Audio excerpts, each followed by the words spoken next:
Picture this.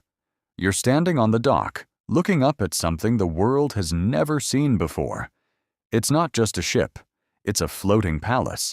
It has grand staircases that could belong in a castle, fancy restaurants, and even a swimming pool.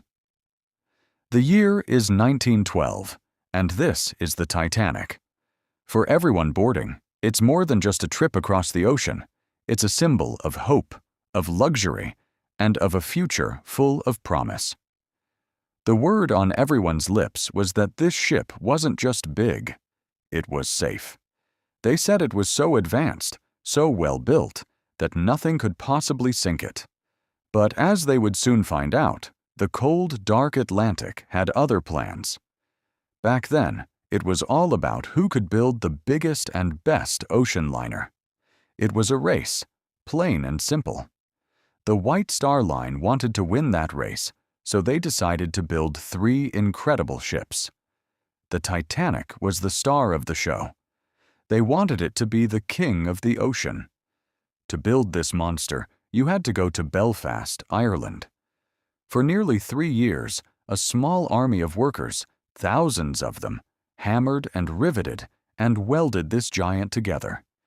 They laid down massive steel plates for the hull, lowered in engines the size of buildings, and bolted on 4 giant smokestacks. When it was finished, it was a staggering 882 feet long. It was the biggest moving thing humans had ever built. You really had to see it to believe it. Everyone thought it was a marvel. The big selling point was the hull. It was divided into 16 compartments with these big, watertight doors. The idea was that even if the ship got a hole in it, those doors could close and keep the water trapped. The ship could stay afloat even if a few of these sections were flooded. The newspapers loved this detail. They started calling it Unsinkable. And people believed it. Why wouldn't they? You get on a ship like that, you feel invincible. Finally, the big day arrived. It was April 10th, 1912. The Titanic set off from Southampton, England, heading for New York City. The docks were packed. Over 2,200 people climbed aboard that day, and they were a world of difference. Up in first class, you had the super rich, guys like John Jacob Astor, who was one of the wealthiest people in the world. They wore fancy clothes and carried fancy luggage. But down in the lower decks, in third class, you had hundreds of immigrants. Families from Ireland, from Italy, from Scandinavia. They weren't there for the glamour. They were there for a fresh start. They were looking at that Statue of Liberty on the horizon, dreaming of a better life. And the ship itself, it was mind-blowing. You could walk down this incredible grand staircase, lit by a huge glass dome. You could eat in a fancy restaurant that looked like something out of Versailles. You could work out in the gym, read in the library, or just listen to the ship's band play the latest tunes. For a lot of people, it was so big and had so much stuff, it felt less like a ship and more like a city just drifting across the sea. The first few days were a dream. The weather was good. The ship was gliding along, pretty fast actually. People were dancing, laughing, having a great time. But as they got further out into the Atlantic, it started getting cold. Really cold. And other ships in the area started sending messages. They were crackling into the wireless room, warning about ice. Big fields of ice and icebergs drifting right in their path. The thing is, these warnings weren't really taken all that seriously. The ship had a schedule to keep, a reputation to uphold. So they just kept going, pushing through the dark, cold water. Then came the night of April 14th. It was a weirdly beautiful night.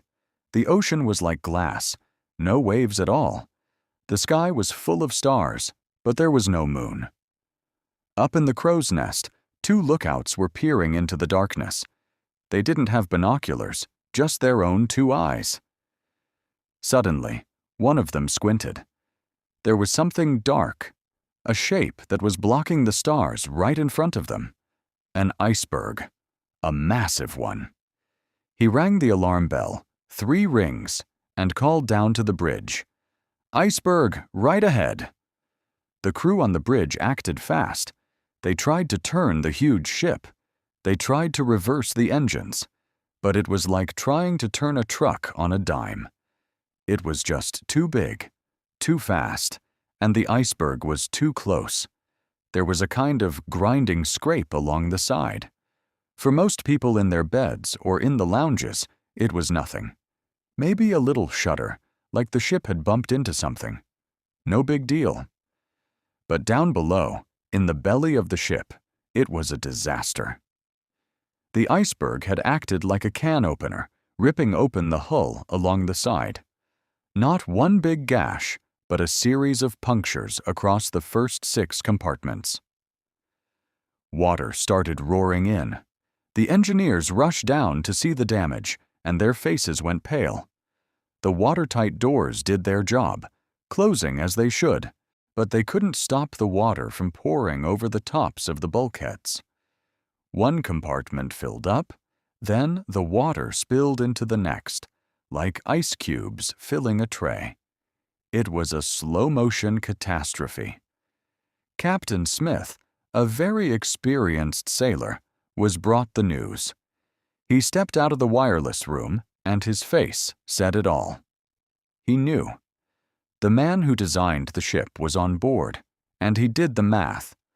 The ship could float with 4 compartments flooded. It could maybe even survive 5. But not 6. The Unsinkable Titanic was going to sink. Quietly at first, the crew started untying the covers on the lifeboats. They told people to put on their life jackets and come up to the boat deck. At first, nobody really believed it. The ship was still and quiet. The lights were on. It felt safer up there than on those tiny little boats. People joked about it. Some refused to go. But then you could feel it. A slight tilt. The front of the ship, the bow, was starting to dip down. Slowly, inch by inch.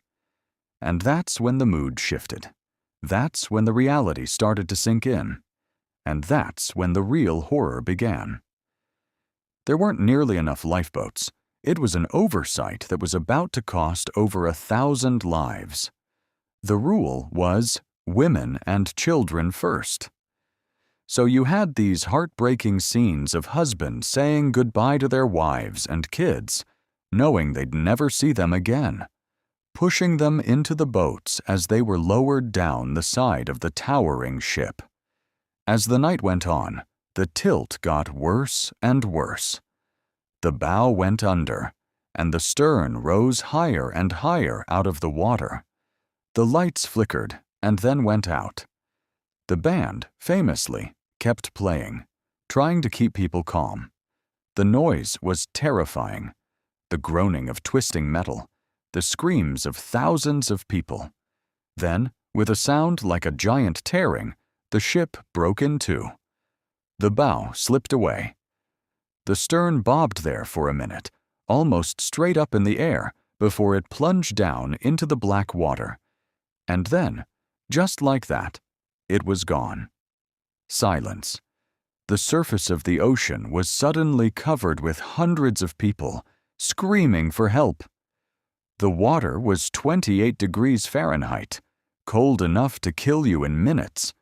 Most of them didn't make a sound for very long.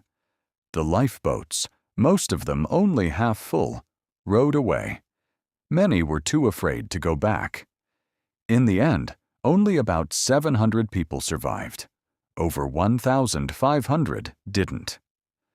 The world woke up the next morning in shock. It wasn't just a ship that had sunk. It was a symbol.